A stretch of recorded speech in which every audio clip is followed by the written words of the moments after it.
What would you do if, one foggy morning, your dog dragged home a child covered in matted fur, with deep, human-like eyes that could cry? Few people know this, but there are creatures out there with intelligence and feelings as real as ours.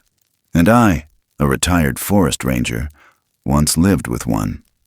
After 40 years in the Oregon wilderness, I'd seen every kind of animal, except a child who didn't belong to humankind. In just 3 days, I brought it back from the brink of starvation. It left me once, only to return carrying an unusual gift. And in the end, it taught me that love needs no shared species. Its name was Rue. I taught it to read the wind and follow tracks. It taught me how to forgive myself. Then one day, Rue was gone, leaving only footprints and a single wildflower on my porch. If you turn away now, you'll never know what happened to Rue, or why I believe it's still out there, watching. It was the kind of morning that made the world feel like it was holding its breath. Thick, wet fog clung to the trees like cobwebs, and the cold didn't just bite. It crept, slid under your shirt, curled around your bones. The kind of cold that made a man remember he was still alive, even if he hadn't felt much of anything in a long while. Frank Dwyer was on the porch, thermos in hand, waiting for the coffee to cool just enough to drink without burning off the roof of his mouth. Boone had gone out before sunrise, like he always did. Old habits. That dog still moved like he was patrolling something, even though those days were long gone.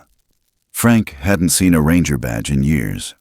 Just trees, creeks, fog, regret. The kind that didn't fade, just dulled like an old blade. A crow called out somewhere to the east. Boone wasn't back yet? That was odd. Not like him to stay out more than 20 minutes, 30 tops. Frank took another sip. Still too hot.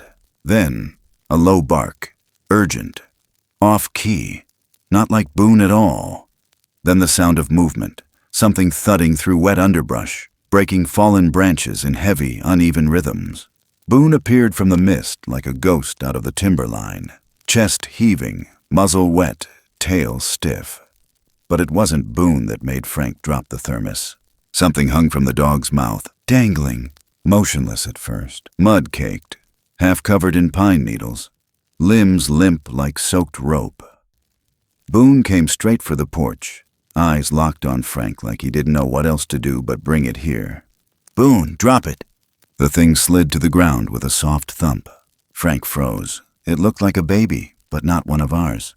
Long limbs, curled close. Fingers, toes, tufts of gray matted fur.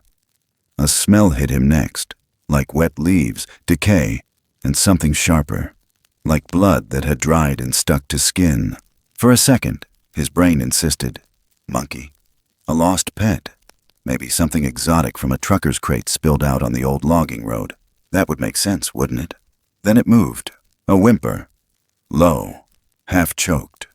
It flinched away from Boone, curled tighter into itself, then looked up. Its eyes met Frank's. Not animal eyes, not quite human either, but something in between, wide, amber, and afraid. And old in a way a child's eyes shouldn't be. Frank stepped forward, cautiously. His boots crunched wet gravel. Boone stood still, panting, watching him, like he wasn't sure if bringing this thing home had been the right call. The thing shivered. A sharp jerk ran through its ribs. Frank knelt, reached out slow, palm open. The hand that met his wasn't paw or claw. It was a hand. 5 long fingers, fingernails, calloused knuckles, human, almost. But thicker, coarser, covered in grime and tangled hair. He didn't say a word, just stared. The thing didn't flinch this time, just looked back, breathing in short, rasping gasps. Frank blinked once. His throat felt tight. There was no way in hell this should be real. But it was. He gathered it into his arms. It weighed less than it should have. Bones, so many bones, and warmth, just barely there, like it was fading with each passing second. He carried it into the shed out back, the old storage place he'd once tried to convert into a chicken coop. Still had some tarps, a faded cot, a few wool blankets left over from the ranger's station. Boone followed silently. He laid the creature on the cot, covered it in 2 thick layers of wool. It didn't resist, but its eyes stayed on him the whole time, watching, unblinking. For a while, there was only the sound of breathing. Frank's heavy and sharp, the creature's shallower, more uncertain. Then Boone moved to the edge of the cot. He sniffed. Low growl, barely a warning. His hackles bristled. The thing turned its face toward him, slowly, weakly, and reached out a trembling hand, placed it gently on Boone's paw. The growling stopped. Frank didn't know why, but his hands began to shake. That night, he couldn't sleep. It wasn't just the sounds, the wheezing breaths, the occasional whimper, but something deeper. A presence in the dark. Something that pressed against the inside of his ribs like a question he didn't want to answer. He sat in the kitchen with the radio on low. Nothing but static and old cassette songs from a mixtape made back when cassettes still mattered. One of them, a soft one, barely more than a lullaby, had once made his son fall asleep in the truck during long drives. He found himself humming to it. Later, when he walked out to check on the thing, he found it awake, eyes glassy, shivering. So he sat down on the floor and hummed the whole song. No words, just memory. The creature didn't cry, but it didn't look away either. Next morning, he almost did it. He stood outside the shed for a long time, one hand on the latch. His gut twisted. Something about it scared him. Not in the way of danger, but the way a buried truth does. Something you can't explain. Something the world would never believe. He thought about calling Charlie at the ranger's office, just hinting that something weird had shown up. Maybe they'd come pick it up, take it to some lab, some cage, but he didn't. Instead, he made oatmeal, left half of it in a bowl beside the cot. When he came back an hour later, it was empty, and the creature was curled around something he didn't remember leaving behind. A wool cap, faded blue, a small tear near the brim. It had belonged to his son. The creature clutched it to its chest like it had always been his.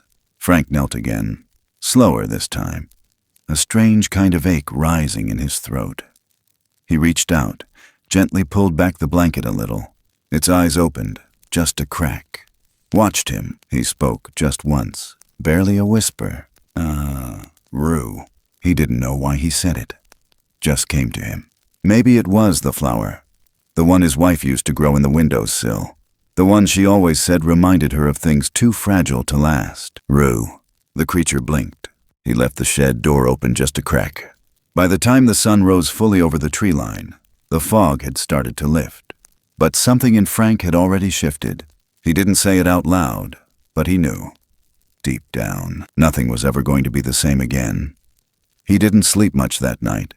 Not really. Just drifted in and out, listening for every sound outside the bedroom window. It was quiet, but not peaceful.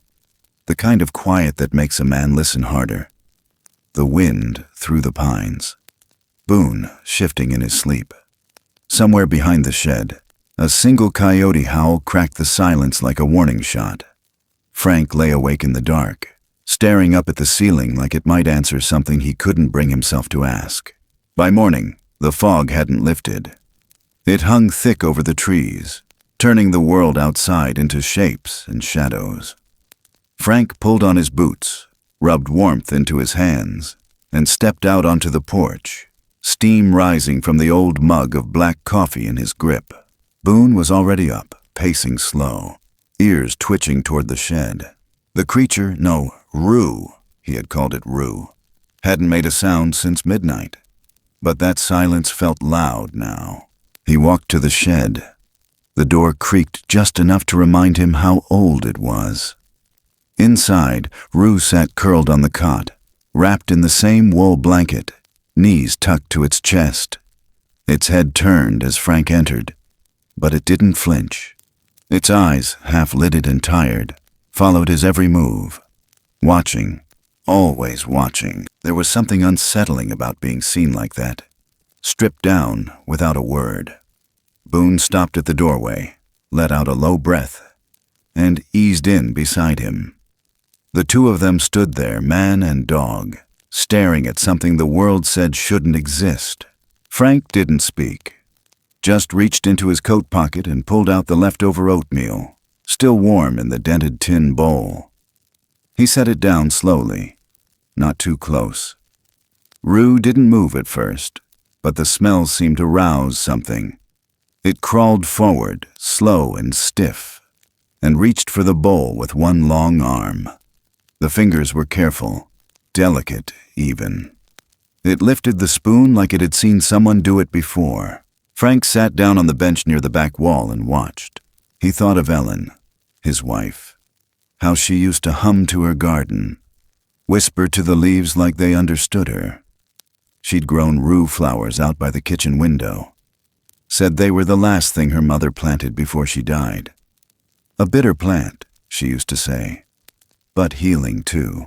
That's where the name came from, Rue. Boone crept closer, ears up, tail stiff. The creature paused its eating, turned, and extended a hand again, this time toward the dog. Boone stiffened, a rumble built in his throat. But then Rue did something Frank didn't expect. It lowered its head, just slightly, then touched the top of Boone's paw like it was smoothing water. Boone blinked. The growl faded. Later, Frank picked up the radio. The old Ranger line, still tuned to the back channels. Static bled through, but a familiar voice came crackling back. "Charlie, you out there?" A pause. "Yeah, this is Charlie." Frank hesitated. "You hear anything strange near Opal Creek lately?" "Strange how?" Frank's eyes flicked toward the shed window. "Just sounds, nothing specific." "Frank, you okay?" "I'm fine," he said, and clicked it off. That night, Rue screamed. It started as a low, broken moan, then climbed into something jagged, like grief that had claws. The sound pushed against the walls of the cabin, rattled the window panes. Boone barked once, then fell silent. Frank sat up in bed, heart pounding, breathing hard. The screaming didn't stop. It rose and fell for hours. The kind of cry you don't hear so much as feel in your spine. Like a child lost in the middle of something too big to name. Like an animal remembering something it couldn't explain. Frank walked out into the cold. He didn't go to the shed. He couldn't. He stood under the pine trees, hands clenched into fists, jaw tight. He looked up at the moonless sky and felt like he was standing in the middle of a wound that hadn't healed in decades. By morning, the screaming had stopped. The air was still, the sun trying to push through the low clouds. Frank stepped into the shed. The wool blanket lay half off the cot. Rue was asleep, or pretending to be. Then he saw it. A blue knit cap, the one his son had worn on winter hikes. It had been in the old trunk, locked, buried beneath maps and flares and things no one touched anymore. Now it was in Rue's arms, gripped like a lifeline. Frank's breath caught in his throat. He didn't speak, just knelt beside the cot, stared at the creature curled up in a shape too human to ignore. He reached out slowly, brushed the edge of the cap. Rue didn't stir. He sat there a long time, head in his hands, Boone lying nearby, watching without blinking.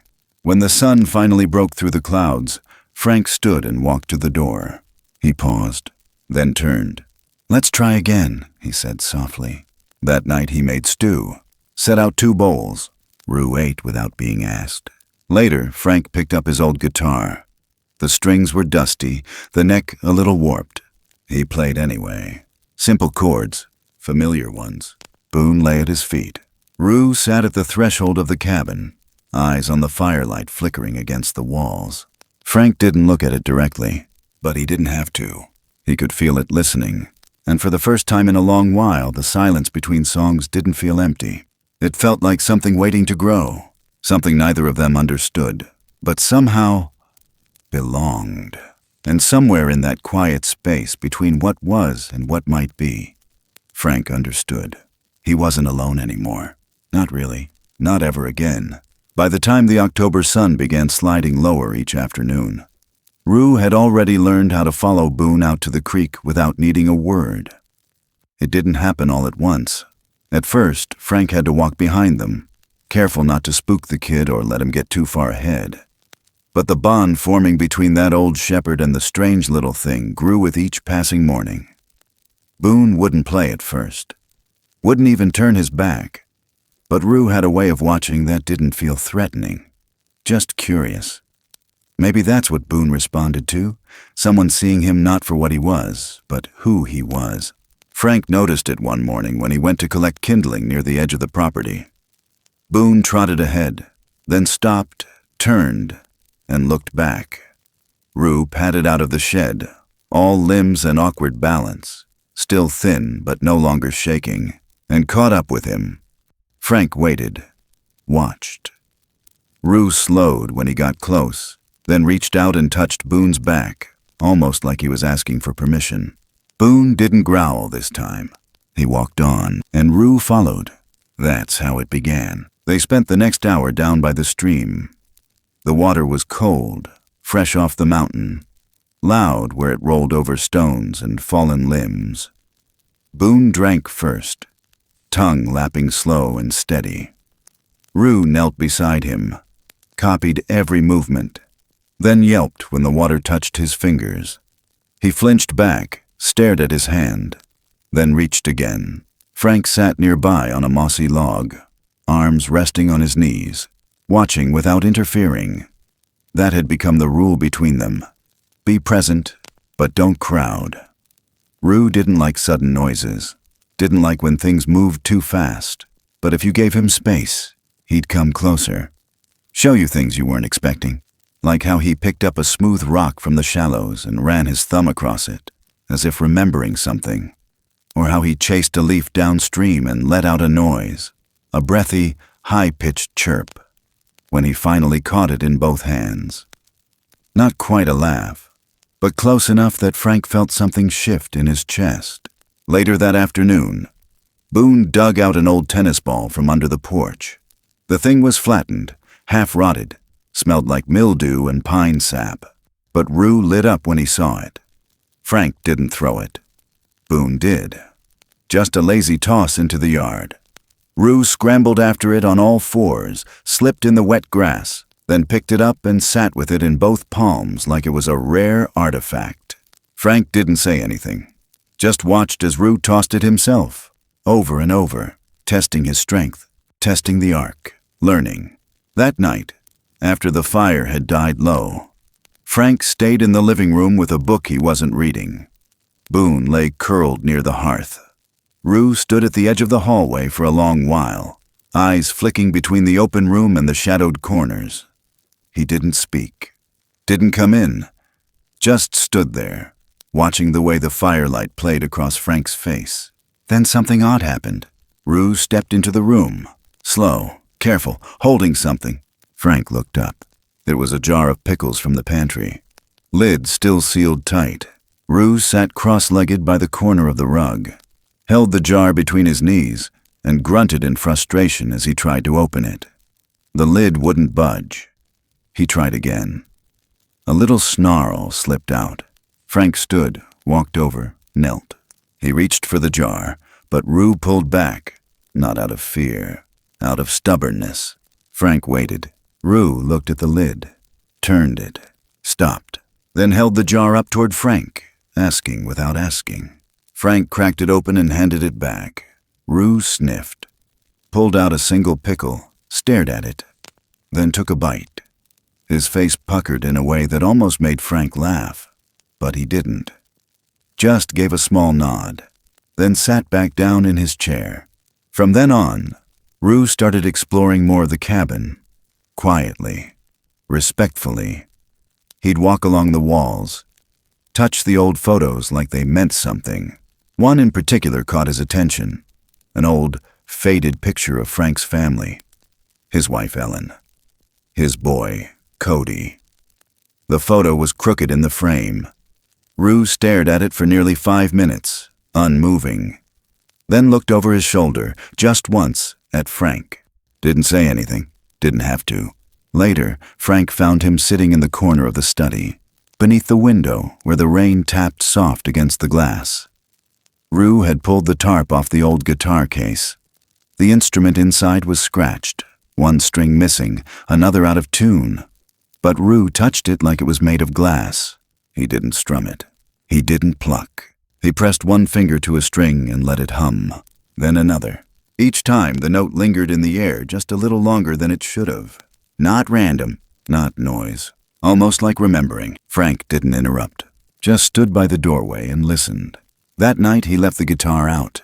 Rue didn't touch it again, but he sat near it before bed. Close, like a dog lying beside something sacred.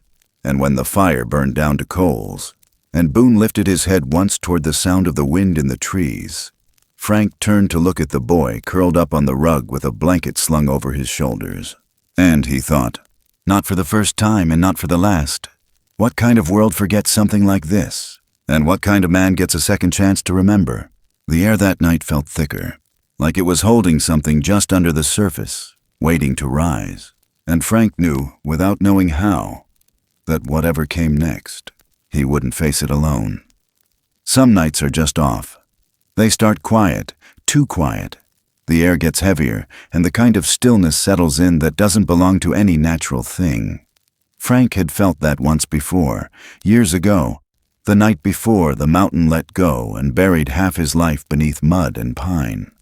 And when he felt it again, standing at the edge of the porch, sipping lukewarm tea he didn't really want, his stomach turned in a way it hadn't in a long time. Boone was uneasy too, pacing, growling low, head snapping toward the woods every few minutes like he was hearing something Frank couldn't. And Rue, who had spent the last 3 evenings curled up in a blanket on the rug near the stove, was restless.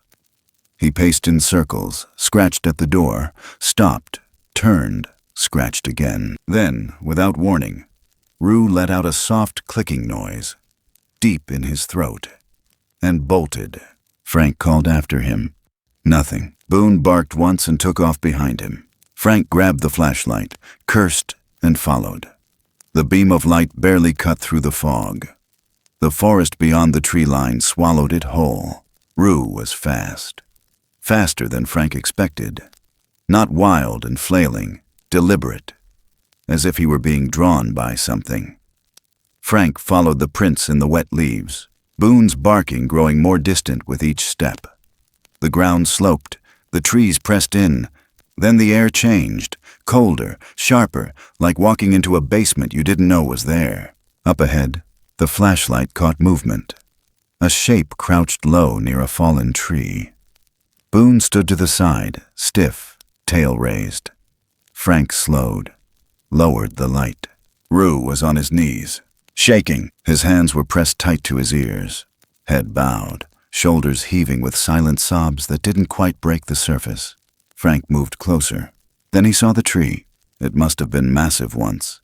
An old-growth cedar, long dead and split by lightning or rot. But it wasn't the size that stopped him. It was the markings. Along the exposed roots and the bark still clinging to the trunk, there were scratches. Not random, repeated. Wide patterns carved in by hands, fingers, dozens, maybe hundreds. Some shallow, some deep enough to peel back skin and bark. The flashlight beam caught the glint of something darker in the grooves. Frank stepped closer. It was blood. Old, dried, but still clinging to the wood like it had never really dried out. And then he saw the hair. Clumps of it. Coarse, gray and black, caught between the ridges, half embedded in dried sap. He didn't breathe. Rue let out a moan, short, sharp, like a blade dragged across stone, and slammed his hands harder against his ears. Boone whined, backed up. Frank reached out, hesitated, then lowered himself beside Rue and placed a hand lightly on the boy's back. Rue flinched but didn't pull away. His breathing stuttered, slowed, then caught again, and when he finally lifted his face toward Frank, it was pale in the moonlight. Eyes wild with something deeper than fear. Memory.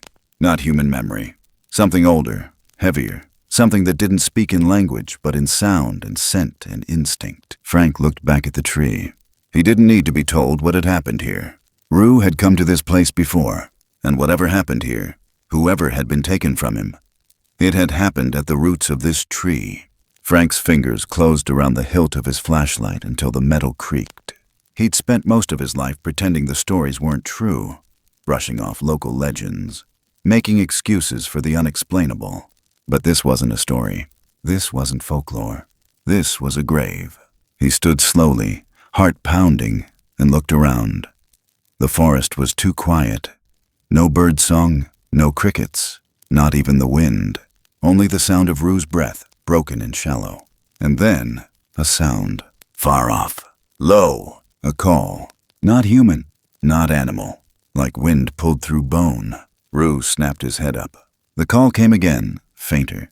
He staggered to his feet, stumbled forward, arms limp at his sides. Frank caught him before he fell, wrapped an arm around him, held tight. Rue clung to him for the first time, not in fear, but in exhaustion. Like something had left him. The trees around them seemed to shift. No movement, just the illusion of it. The way darkness plays tricks when your mind's too raw to fight it. Frank turned them back toward home. The hike felt longer in the dark. Each step a reminder that something had been seen that couldn't be unseen. By the time they reached the cabin, Rue was barely standing. Boone stayed close, never looking away from the woods. Frank laid Rue on the rug near the stove, wrapped him in blankets, sat beside him. Hours passed. The fire burned low. And just before dawn, Rue stirred. His eyes opened. He reached out and took Frank's wrist. No pressure, just contact. Frank looked down at him, saw something there that hadn't been before. A kind of quiet resolve. Rue let go, turned over, closed his eyes. And Frank just sat there, hand pressed to the floor, heart still echoing with that sound. The call that wasn't a call. He didn't sleep. He couldn't, because something was out there. And now, they both knew it. By early spring, Rue had grown. Not taller so much, but denser. More muscle behind the movement, more weight behind every step. His limbs, once spindly and unsure, now moved with a kind of wild grace that hadn't been there before. He'd begun to stretch, test things, climb trees, leap logs, wade deeper into the creek, even when the water turned frigid. Frank had been watching the change in him with a quiet, anxious awe, like watching a forest fire from the edge of a clearing, too beautiful to look away from, too unpredictable to trust completely. Boone still played with him. That bond hadn't broken. If anything, it had deepened. Rue mimicked the old dog's every movement, dug when Boone dug, barked when Boone barked, though his sound was something stranger, rougher, chest deep. Frank once caught them circling each other in the field behind the shed. Rue crouched low with a grin full of teeth, Boone wagging and lunging like a pup again. It made him smile. Almost. But that morning, something shifted. It started small. Boone had brought out the old tennis ball again, dropped it at Rue's feet. Rue snatched it up, didn't wait for the throw. He bolted, knuckles pounding the earth, ran fast, too fast, and when Boone tried to chase him down, Rue turned sharp and clipped him hard in the ribs with a shoulder. The sound Boone made wasn't loud, just a short yelp and the kind of silence that follows a hit that shouldn't have happened. Rue stopped instantly, looked back. The ball rolled away and vanished into the tall grass. Boone lay awkward, legs kicking to rise but struggling. Frank saw it all from the porch. He dropped the mug in his hand. Didn't even hear it break. By the time he got there, Boone was on his side, panting, eyes dull. Rue stood still, arms at his side, breathing hard, chest heaving. He didn't look afraid. He looked confused, like he didn't understand how things had gone wrong. Frank knelt beside the dog, checked the leg, dislocated maybe, or cracked. He didn't speak at first. Then he stood, slowly, and he looked Rue straight in the eyes. "What the hell were you thinking?" Rue flinched. "You don't—" His voice cracked, thick with something that had nothing to do with anger and everything to do with fear. "You don't hurt him." Rue took a step back. Frank didn't move. Not him, not Boone. Another step. Frank raised his voice, sharper now. "You hear me? You don't get to hurt the only damn thing that still trusts you." That did it. Rue's face twisted, not in rage, but pain. The kind you don't know what to do with. He let out a sound, short, low, and turned, bolting into the trees, gone in seconds. Frank stood there for a long time, not calling after him, not moving, just feeling the hollow place where Rue had been. Later that day, he wrapped Boone's leg, set it as best he could. The old dog licked his hand, tail giving a faint wag. He lit the stove, cooked something warm, ate half of it, left the rest untouched. Night came early. The fog returned like it had been waiting. Frank walked the perimeter with the flashlight once, just once. The woods swallowed everything past the second row of trees. He didn't sleep.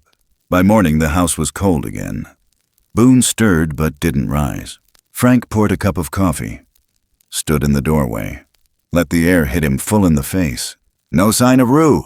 The yard looked empty in that way the wilderness gets when something wild has passed through and left. He sat on the porch, waited, thought maybe he'd hear the boy's heavy steps in the brush, the sound of branches breaking under his awkward frame. But nothing came until just before dark. He didn't hear Rue approach, just turned, and there he was, standing at the edge of the tree line, drenched in dirt. Leaves stuck to his hair, shoulders slumped. He looked smaller, not in body, but in the way something curled inward when it wasn't sure it was still welcome. Frank didn't say a word. Rue walked forward, slow, deliberate, stopped 10 feet from the porch. Then, carefully, he laid something down. A squirrel. Alive, but barely. One leg twitching, its side heaving with shallow breath. Rue backed up 2 steps, didn't look away, didn't blink. Frank stared at the animal, then at the boy, then turned, walked inside. 10 minutes later, he came back out with a strip of gauze, a bit of clean water, and a folded slice of bread with meat and mustard. He knelt, bandaged the squirrel, set it in a towel inside a crate, left the crate open. Then he stood, walked to the porch, and without a word, placed the sandwich on the step beside Rue. Not at his feet, just close enough. Rue looked at it, then at Frank, then sat down on the dirt, took a bite, and when he finished eating, he stayed there, curled into himself, back against the post, eyes half-lidded. Frank watched him from the doorway. The air didn't shift. No big swell of music, no great wave of forgiveness. Just the long breath between one pain and the next, and the small, steady truth of being seen and still being allowed to stay. Frank had known it was coming. The cabin was too small. The woods were too quiet. Rue was growing faster than nature allowed, stronger in a way that made old floorboards creak and Boone keep a watchful eye. Not out of fear, but instinct. What once was clumsy, Grace had become something else. Measured, powerful. When Rue walked now, the trees bent a little. Not from the wind, from something in the air around him. There were moments in the last few weeks where Frank caught him watching the sky, eyes following the birds as they crossed overhead, longing in the set of his shoulders. The kind of longing Frank recognized. The kind that looked like someone remembering freedom. It wasn't just growth. It was pressure. A need. Like the forest was calling him back. Not gently either. It pulled. And Rue felt it. That's when Frank made the call. The number hadn't been used in years. Charlie still picked up on the second ring. Same voice, same dry humor. Still owed Frank a debt or two that didn't need explaining. "I've got something," Frank said. Charlie didn't ask what, just said, "You want a truck, or do we hike it?" A truck. It was easier than he thought it'd be. The plan, the arrangement, the low-traffic wildlife corridor project in the hills beyond Santiam Pass. Technically state-funded, technically hush-hush. Half wild, half contained. A testing ground. Frank didn't ask who ran it.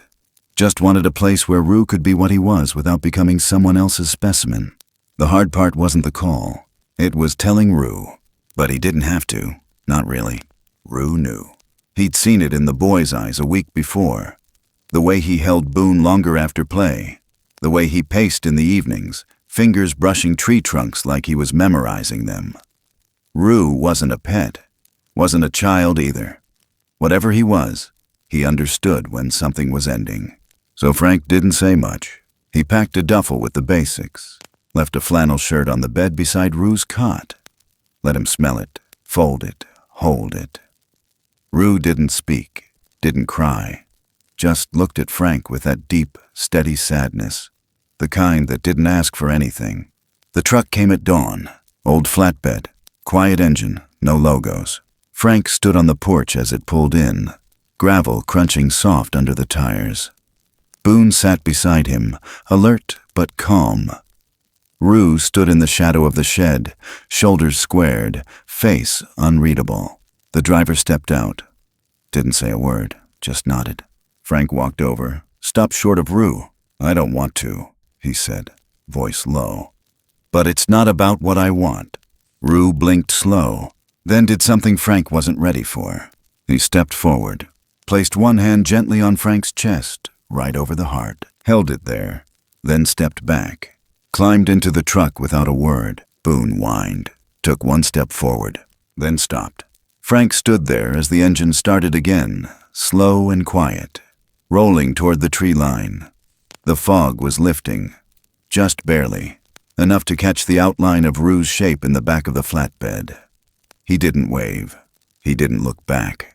But just before the trees swallowed the truck whole, Frank saw Rue's hand lift, barely visible through the dust on the rear window, palm pressed flat, then gone. The house felt too big that afternoon. Frank didn't eat, didn't talk, just sat by the window, waiting for the silence to become bearable. It didn't. Not really. He walked into the shed around dusk, looked at the cot, still messy, the pillow slightly indented, blanket tossed halfway to the floor, and something else, folded neatly on top of the pillow, a scrap of fabric, blue and worn and too familiar. It was Cody's jacket, or what was left of it. Frank's knees gave out before he meant them to. He sat there in the dust, holding that scrap, breath caught somewhere deep in his ribs. He had never shown Rue that jacket, hadn't even taken it out of the box beneath the bed. But somehow, Rue had found it. Or maybe he'd always known. That night, Boone wouldn't sleep on his bed. He lay by the door, watching the woods. And Frank sat in the kitchen, the fabric clenched in his hand, heart too full and too empty all at once. It wasn't just letting go. It was knowing something had passed through his life like a storm that didn't break things, but revealed where the cracks had always been. And now they were wide open. Letting something real in, something raw, he whispered, barely audible to the shadows. "Be safe, kid," the wind answered, not with words, but with the smell of pine and earth, and something fainter, something like Rue. It took nearly 2 weeks before Frank made the drive. He didn't circle it on the calendar, didn't mark it with a note or tell anyone he was going. Just woke early on a Monday, poured coffee into the thermos he hadn't used since '86, packed 2 ham sandwiches and Boone's blanket into the truck, and hit the road before the sun had finished climbing out of the trees. The forest stretched wide behind him. The gravel kicked up soft behind the tires. The research facility wasn't what he expected. No guards, no towers. Just fencing barely visible through the brush, and beyond that, open woodland, creek running through it, bird song, mountains far off, blue and distant. It didn't look like a cage. It didn't feel like a prison. More like a place between things. A waiting room for something that hadn't arrived yet. Charlie met him at the gate. Didn't say much. Just waved him through, handed him a visitor pass, and pointed toward the observation deck with a tired smile. Frank left the truck running, Boone already at the window. Ears perked. They made their way to the overlook. Old wood, chain-link siding, view sloping down into a valley flanked by thick timber. It was quiet. Not the uneasy kind. The other kind. The kind that grows between animals when they've learned to trust the silence. And then Boone stood up. Didn't bark, didn't growl. Just watched. Far across the clearing, Rue stepped from the trees. Taller, shoulders broader, gait more upright, but still with that bounce in the knees like he was testing gravity every time he walked. His fur had darkened in some places, lightened in others. His hands were scratched and dirty, but not clumsy. He carried himself like something in between boy and beast, between visitor and resident. like the place belonged to him now. He stopped at the fence. Frank stepped forward, careful, slow. Rue saw him, eyes locked. Not with surprise, not with confusion, but with something more settled. Rue moved closer. Not running, just walking like he'd expected Frank to show up eventually, like he'd been waiting for it. When he reached the chain link, Boone let out a sound. Not a bark, just a short whine, tail beating once against Frank's boot. Rue crouched, pressed his palm to the metal. Frank lowered himself, heart thudding like it always did when the world gave back something it had taken. He didn't say anything. Words didn't make sense anymore. Not between them. He lifted his hand, placed it over Rue's on the fence, and they stayed like that for a long moment. Man and boy, flesh and fur, still and silent. On the second visit, Frank brought the tennis ball. He didn't even need to toss it.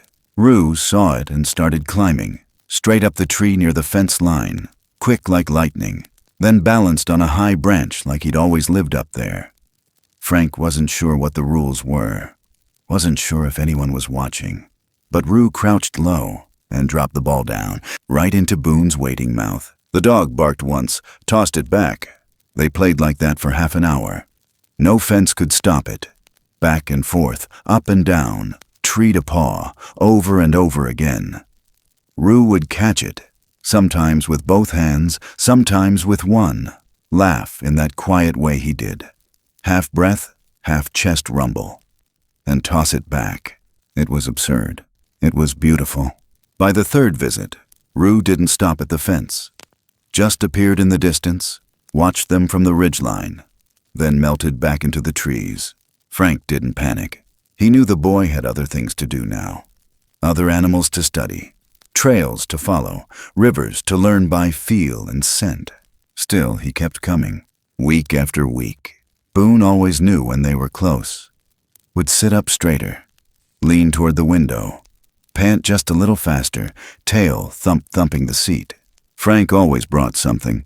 A jar of peanut butter, a new scarf, a picture of the woods behind the cabin. He didn't know if Rue understood all of it, but he always took it, always held it for a long time before moving away. Once, Frank watched Rue hunt, silent, swift. Rue crouched low in a field just beyond the tree line, waited, then burst forward, faster than Frank remembered, arms cutting through the tall grass. When he stood again, a rabbit dangled from his grip. Rue looked up at the cameras, just once, then walked off into the trees. He was learning, not just surviving, becoming. One day, late in May, when the maples were budding red and gold and the ground was warm beneath Frank's boots, Rue came to the fence without a sound. He didn't touch it, didn't crouch. He just looked at Frank, then at Boone, then at the trees. And Frank saw it, the shift, the knowing. This might be the last visit. Rue stepped back, raised his hand. Not flat, not farewell. Fingers curled, chest lifted, like a breath caught in the middle of a memory. Boone whined. Frank reached down, resting his hand on the old dog's head. Rue looked one last time, then turned, and walked into the wild like he belonged to it. No drama, no pause, just the long, even stride of someone heading home. The sound of birds picked up again. The sun pushed through the clouds. The breeze carried the scent of pine and wet moss, and Frank stood there a little longer, eyes on the place where Rue had disappeared. Boone sat beside him, quiet, still. Frank took out the old thermos, took a sip. It was lukewarm by then. Didn't matter. He let the silence stretch. And in that silence, something eased, not ended, but loosened, made space. The summer rain came hard the night before. Not a storm, just steady, cold sheets falling through the trees, soaking the porch, slicking the stones along the path where Frank used to stack firewood. The kind of rain that washed everything down to its bones. He sat in his chair most of the evening, Boone curled by the stove, not moving much anymore. Age had come quick over the last month, like it had decided to settle in all at once. Frank didn't say anything about it, just rubbed behind the dog's ears and let the silence fill the places words never could. The last time he'd gone to see Rue had been different. There'd been no fence visit, no tossed ball, no trail through the underbrush. The staff said Rue hadn't shown up on the cameras in over 3 days, that the trackers stopped pinging sometime near midnight. They called it dispersal behavior. Said maybe Rue had followed elk migration west, or maybe he just slipped through a breach in the fence. There were always breaches. They said it with soft voices, avoiding eye contact. But Frank didn't believe them, not because they were lying, but because Rue didn't disappear. Not like that. Not without reason. The next morning was still and damp. Sky pale, not quite blue. Frank stood at the kitchen sink rinsing the old percolator, listening to the drip of water off the porch roof. Boone lifted his head slowly, ears twitching, eyes locked on the door. Then Frank saw it. Not at first, just the faintest curve of a shape near the steps. Something soft, green, familiar in a way that took a second too long to register. He opened the door, stepped barefoot into the cold air. There, on the top step, damp but unbruised, fresh like it had just been laid down, was a single sprig of rue. The same bitter little flower Ellen used to plant in the window boxes. The same plant that hadn't grown here in over 20 years. Frank knelt beside it, fingers trembling just enough to notice. No tracks, no noise, just that single green stem with its delicate petals curled in like folded hands. Boone sniffed the air, then moved forward. Frank followed him around the cabin, past the shed, down toward the tree line. The earth was still wet, soft enough to hold impressions. He didn't expect to find them, but there they were. Footprints, big ones. Not fresh, but not old either. Pressed beside Boone's own paw prints, side by side, heading toward the woods. Long, careful strides, deep at the heel, like someone carrying weight or walking with purpose. And they didn't stop at the trees. They kept going. Frank didn't follow them. Not right away. He stood there for a long time, heart quiet, eyes scanning the moss, the ferns, the heavy silence between trunks. The woods felt full, not loud, not crowded, but awake. Like the trees had seen something. Like they were holding on to a secret not meant for just anyone.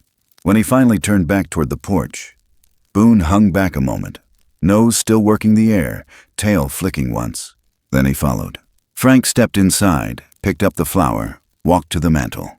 There was an old photo there. Ellen and Cody in the backyard, arms linked, laughing at something long forgotten. He tucked the flower behind the corner of the frame. Not for show, just to keep it safe. Then he made coffee, opened the window, let the breeze in. He didn't know if Rue had left for good. Didn't know if what he'd seen that morning was goodbye or a sign of something else. But he knew this.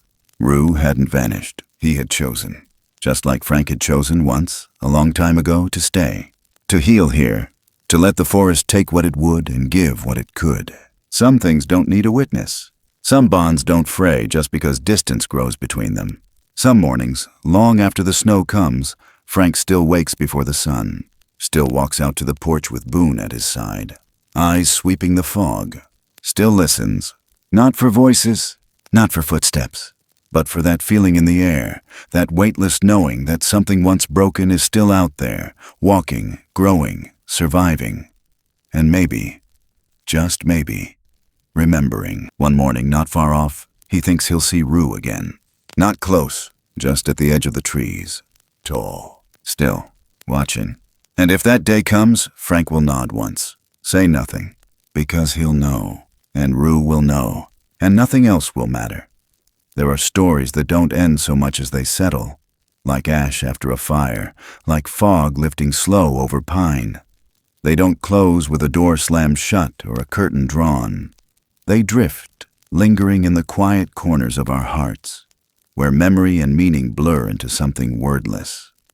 What you've just heard isn't just a tale of the wilderness or a creature lost and found. It's a reminder that healing rarely comes in the ways we expect. Sometimes it doesn't roar in with certainty. It creeps in with muddy feet, trembling hands, and eyes that remember pain. This wasn't about monsters or myths or the lines we draw between what belongs and what doesn't. It was about grace, the kind you give when you've been broken, and the kind you receive when you finally stop running from what you don't understand. Because to be human is to carry wounds, some visible, some buried deep. But even the deepest hurt can become a bridge when it's touched with patience, with presence, with compassion that asks for nothing in return. And somewhere out there, in the wild spaces between fear and forgiveness, there's proof that not everything needs to be explained to be real. Some bonds can't be named, some goodbyes aren't final, and some lives, no matter how far from ordinary, remind us what it means to be home. If this story stayed with you, if something in it felt true or necessary, or just quietly beautiful, take a moment to share what it meant to you in the comments below. We'd love to hear your thoughts, your feelings, even your silence. And if you believe in stories that move slow, that breathe deep, and that leave space for wonder, consider subscribing, liking, and turning on notifications. There's always another path through the trees, and when you're ready, we'll walk it together. Thank you for listening.